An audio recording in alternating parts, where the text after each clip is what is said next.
I'm Tom Allen. I'm an extension and research plant pathologist at Mississippi State, so I'm Boyd's neighbor. I've known Boyd for a lot of years at this point. We've been good friends.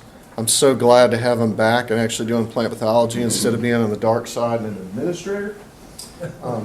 You won't find many people in the university system that love administrators. Hopefully none of the administrators will be listening to that later on, but that's okay.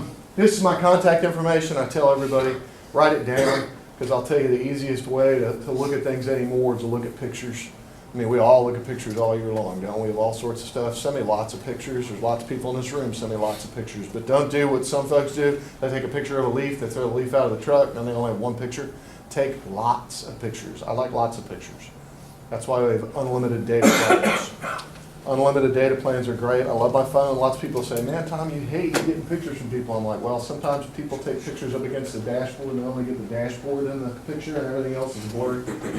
So, okay. I'm going to try to run us through some of these things because, you know, lots of really interesting questions this winter from folks. And somebody said last night, man, just make it an extended grower talk. I'm like, well, the grower talks in Mississippi this year, we each get 10 minutes.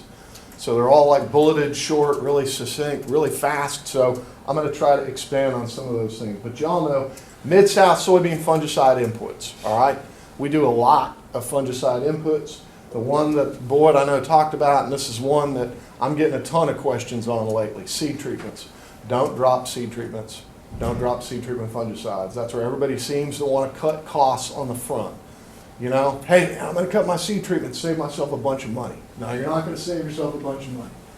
You know, if you start working through any of the literature from like the 1990s, and they talked about how much seed cost in the 90s. Everybody remember the 90s? How much was a bag of soybean seed? It was dirt cheap, wasn't it? Now what is it? It's not dirt cheap anymore.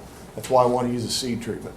And what I tell folks is, minimum seed applied fungicides that you should put on should be something that's going to be effective against Pythium and something that will be effective against Rhizoctonium.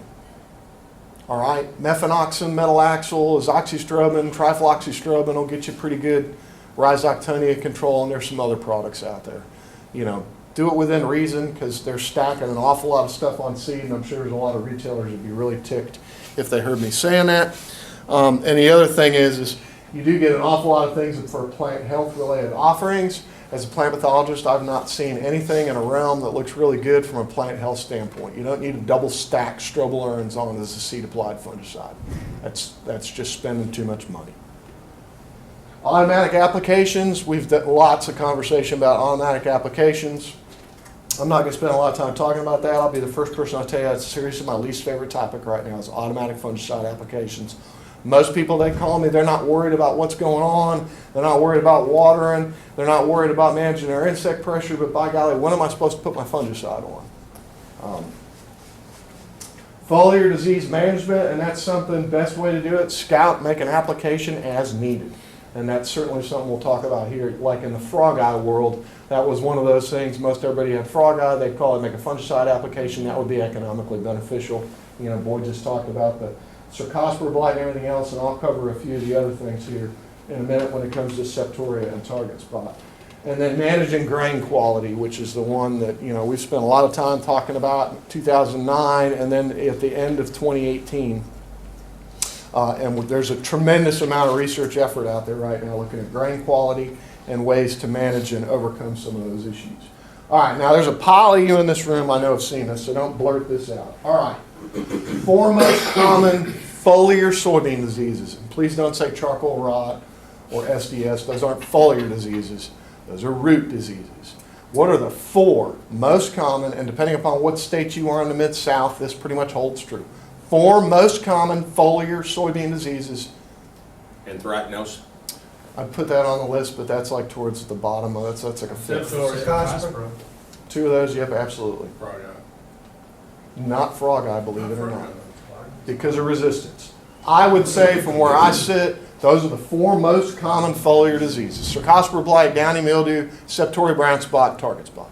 All right, of those on that list, you don't have to do anything about downy mildew. Boyd just said that. Super, super common. You see it every year. Get to about R3 and you start moving some nitrogen through that plant and that tends to pick up. Cercospora blight, we probably don't have overly efficacious fungicides on that. We do need some resistance. We're working on that. Septoria and target spot are the two that everybody's talking about right now. If you want to know my opinion why we're doing that, well, we've done a good job with resistance. We don't have any frog eye. Now we got to get at something with that fungicide, and these are two diseases that are always on the label. So how are we doing when it comes to managing those? And I'll spend a couple minutes talking about that. All right. Y'all know about soybean fungicides and what they are, and that's becoming more and more confusing as we go forward, all right, for a lot of reasons.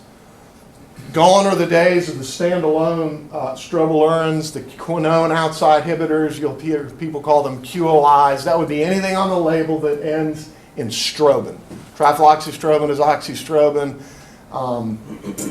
Paraclostrobin, and then there's a couple of other ones, fluoxystrobin, and I don't even remember all of them anymore. All right, you get 21 days of effective residual out of most of those applications. Your triazoles or your DMIs, demethylation inhibitors, y'all know what those are. Not an overabundance of new products that are triazoles, although BASF does have a new one that has come out recently. The chloronitriles or chlorothalonil, they are fungicides. They're effective in soybean. They burn the snot out of a soybean leaf. I would give you pause before you jump and grab a jug of chlorothalonil. Good peanut fungicide, not great on soybeans. The methylbenzimidazole carbamates, MBCs, which would be topsin and products that contain topsin, and then the succinate dehydrogenase inhibitors, or your SDHIs. Those would be the bulk of what the new fungicide active ingredients have, okay? That's going to be fluxaperoxid, and I won't even try to pronounce the rest of the names of all those because keeping up with them is really hard. These would be the majority of the products, and that should be Lucento. My apologies for dropping the I. Mirvistop, Parax, or Trivapro would be the products that contain an SDHI component. All right, mostly for resistance management because you're going with multiple modes of action when you make that fungicide application.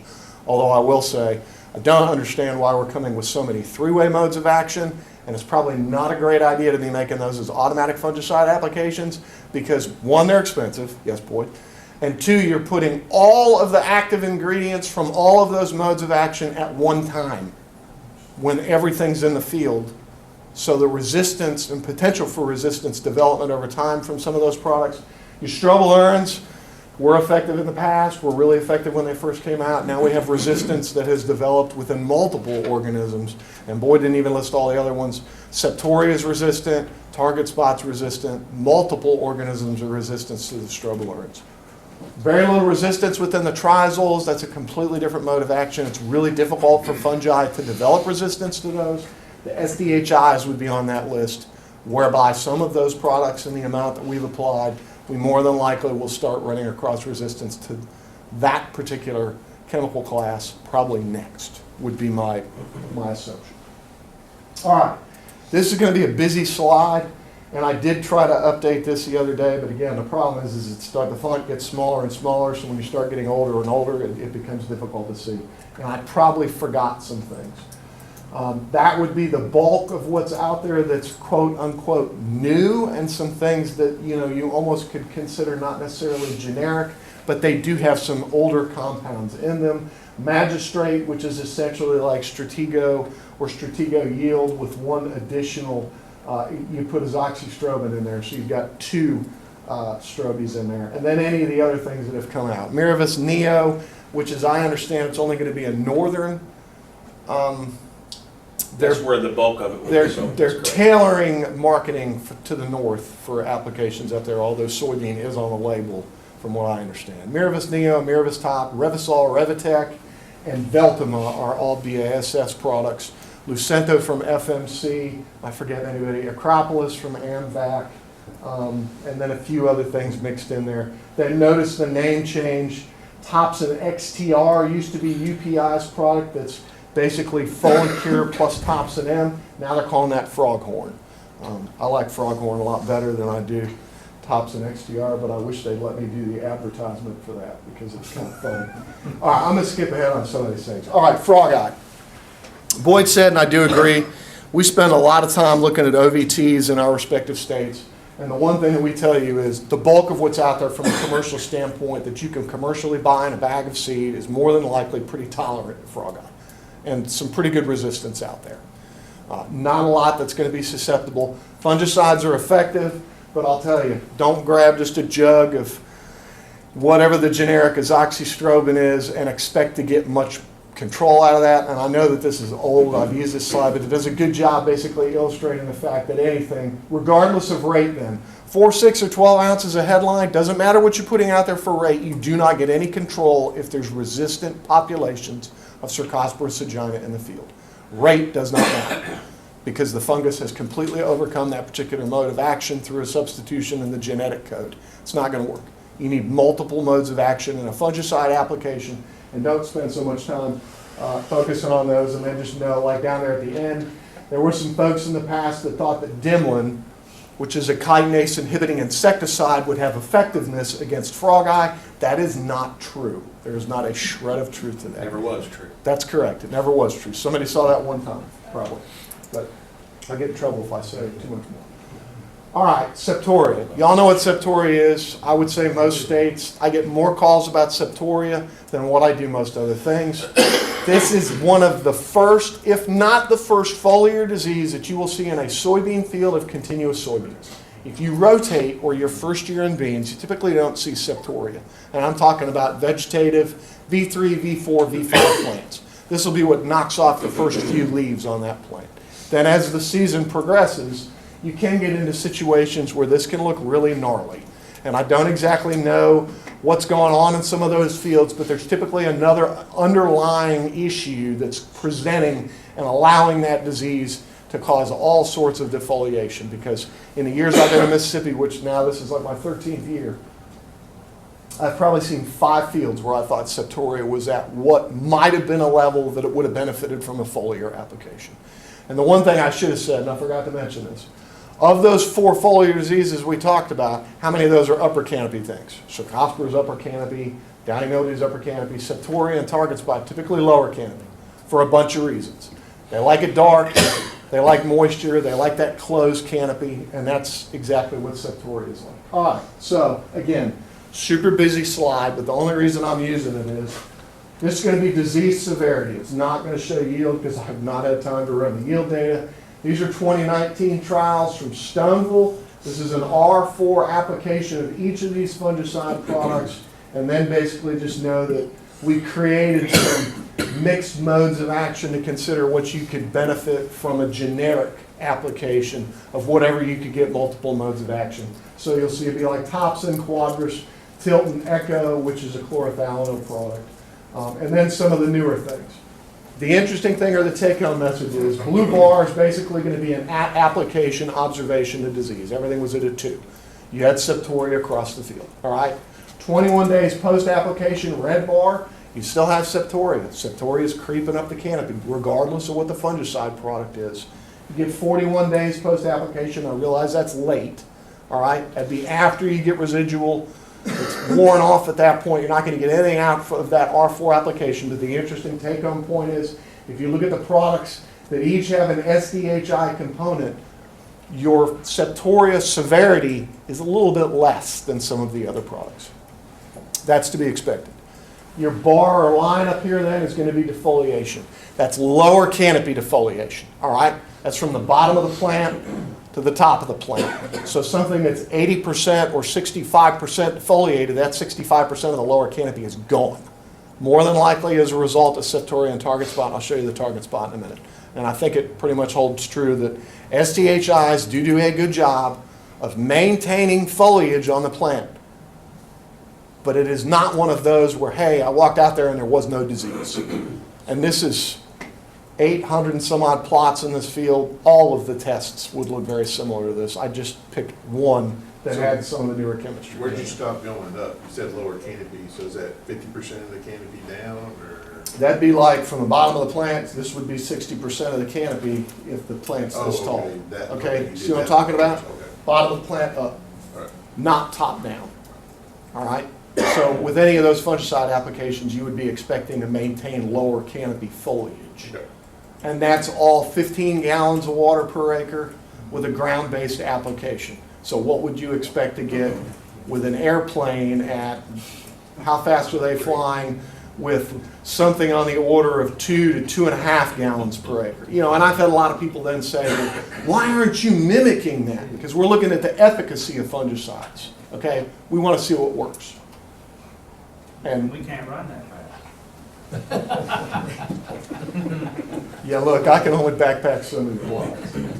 All right, target spot. That's the one that, you know, pie in the sky, lots of telephone calls on that, and Boyd said, you know, he sees more of that. I'd like to be the person that tells you, I think we have reintroduced additional susceptibility within the germplasm that's commercially available to this particular organism, because it's always been there. Yeah. You can't throw a rock into a soybean field and not see Septoria and target spot. They're that common. Pick a state. And I know I work in Mississippi, but I run all over the southeast pretty much, between going back and forth between my mother-in-law and father-in-law's place and my parents' place in Florida. So I stop and look at stuff. Drives my wife crazy. She's like, you saw something in that field, you locked the brakes up. I'm like, well, I wanted to get out and look. That's just, I'm inquisitive. So same type of slide. These are the exact same treatments. Same overall then. So blue bar is going to be the at application. Red bar is 21 days, 41 days post, and then the green bar, defoliation over there on the right-hand side. All right, exactly the same take-home message. Fungicides that have SDHIs do look a little better at 41 days than anything else. But again, you have target spot. It doesn't matter what fungicide you put on, it doesn't go away. So the pictures that are on Twitter, please don't believe those. I don't know where they found those or what field they stopped into, but I don't buy them because you know how many plots I look at in a year? Somewhere on the order of 10,000. If I could find that, you'd see pictures from me showing that. All right, and I'll skip that because that basically says the same thing. Last thing I want to talk about really quickly, and this is something that I've spent a lot more time looking at over the last few years, is phytotoxicity. All right, we do now an entire set of the OVT in my program, single row plots. We spray it all in R4 with a fungicide that produces a lot of phytotoxicity, and I walk all those plots and evaluate phyto on a 0 to 9 scale. Because the one thing that you have to remember, all right, 90% of my grad student years ago put this together. Rarely are you going to see something that's 90% on that phytotoxicity scale, okay? The hard part about this is varieties all differ in their response to products that produce phytotoxicity, a tremendous amount. So much so that I started getting calls out of Iowa about 18 months ago from my friends up there. Hey, we put on an application of TrivaPro. Have you ever gotten phyto with TrivaPro? And I'm like, well, back in the days when we had 47, 44 and some of those things, we did not. But then we put a Liberty Link bean out a couple of years ago, and sure enough, we got a little bit of phyto with that particular product, all right? This would just give you number of varieties within each of these categories. Again, nothing really went as high as a 9, and in fact, in 18, nothing was greater than a 5. Your maturity group 5s then would be the top reddish or orange bar, whatever, and then your blue would be your maturity group 4 varieties. That's everything. That's all the maturity group 4s. That's conventional, Liberty Link, Extend, and Roundup Readies in 18. Did the same thing in 19, and I haven't had a chance to finish looking at those data, but I would imagine it's going to be pretty similar. The particular products that do it, there would be the list. And this is the one caveat that I sound this. If it's on that list, I looked at it. So if somebody called and they said, man, this is what we had in the tank or whatever, no. I didn't know what you had in the tank, so I can't put it on my list. I'm not going to put it on my list. This list continues to grow because I updated it the other day. So any of those newer products are probably on here. Lucento's on there, Revisol's on there. I'm pretty sure that, I don't think we looked at Revitech. I know we did, but I don't think that got any phyto. And I'm trying, well, that's probably, it's whatever the mixed combination is. Typically, phyto is a result of the DMI or demethylation inhibitors, but you can also get it as a result of anything that contains thiophanate methyl or chlorothalonil. All right? The one take-home message and the last thing that I'll finish up on is be very careful if you call your ag pilot, your retailer, your consultant, your farmer, or anybody at the airport when they're loading something. Be cautious what adjuvant you put with any of these things, because there are some adjuvants that will make this look a hell of a lot worse than what you would expect. All right? I had one of the guys come from one of the companies, and I won't throw him out there, and we walk plots, and I handed him the sheet, and I said, here you go, this lists you everything. And he walked and got done, and he looked at me, and he said, I don't believe it. I said, let me guess, what'd you notice? He said, man, there's one adjuvant out there that looks really, really good. I said, okay. I said, but I don't have the sheets you have. I rate them all blind. What was it? He said, crop oil. I said, yeah, how about that? Because I will tell you one thing to be super careful about putting with it. Don't do it. Do not put something like a Stratego Yield with Roundup Power Max 2. You will not be happy with that. That's a nightmare. That makes a 9 on that scale I just showed you. It looked minimal. It's scary. Now the plants will grow out of it a little bit, but you won't want to drive by it 21 days later because it looks terrible. If you look at the overall, what I said is, and there'll be some strange things because I use this in an actual sciencey meeting. This would be area under the phytotoxicity progress curve. So of course something that's higher, more phyto. Okay? Non-treated, obviously no phyto. Proline by itself, the reason we pick Proline is prothioconazole is nuclear on soybeans. Nobody puts it on as a standalone, but we know it's a good product to get some phyto with, and it's also pretty efficacious on things. So you can see there are some differences then depending upon what you mix it with, and if you didn't see that list, it's crop oil, non-ionic surfactant, and most of these are at 2 application rates, either 1/8% or 1/4%. Penetrator Plus, MSO, and Dynamic, which would be one of the older type of, like, I'm trying to think if it's a silicone. And then we've used some other things, but I had to pull them off that list. And some of those, I will just cautiously tell you, you will get a little reduction in yield associated with that phyto. But I've not gotten any reduction in yield with any of the other products, so long as I'm putting it with something like a non-ionic surfactant or a crop oil. If you're doing what you should be doing with one of those things to actually aid you as a deposition agent, it's just some of these other things that I can't tell you what the background is of that adjuvant. Just know that going forwards. Because the people that have called and said, yeah, you know, we flew it on with an airplane and we put 1% crop oil in, and I'm like, yeah, it's going to look bad. But again, if it's crop oil or non-ionic surfactant and it's a labeled fungicide in soybean, you're not going to have a yield reduction. The only time I've seen a yield reduction associated with phyto has been something that a company's looking at, and they never bring it to market for soybean, because there have been some things that have been labeled in some other crops that looked bad in like 3 days' time. 7 to 21 days is usually when you'll start picking up some phyto. I think that's all I had, and that's like a first if I'm more or less within time. That's not bad. Any questions? That either tells me I did a good job, or I didn't do a good job, or I didn't make anybody mad enough. So what's your recommendation on target spot?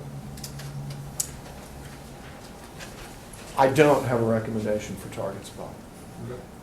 I don't think it's as big a problem as what some of the farm press articles have been claiming of late. There's been one farm press article in particular that I called the author about because of 50 bushel per acre yield loss associated with target spot. I know all the plant pathologists in this part of the country, so I'd be a little shocked if one of my colleagues had come up with that number.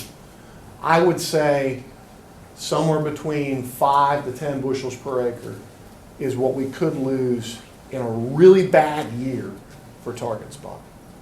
Now that's not every year. I agree. And I don't know that you can touch that organism with a fungicide because it's super resistant to the QLIs, and it's wildly residue borne. It's more than likely seed borne. It's more than likely aerial as well.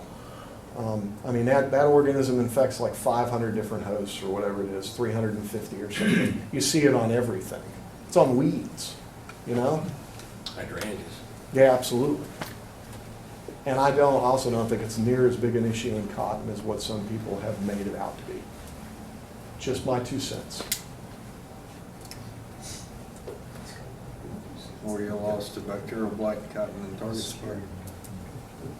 Yeah. I would say yes. Again, just my opinion though, for what it's worth. Any other questions? Y'all make sure you sign the sheet if you need to, and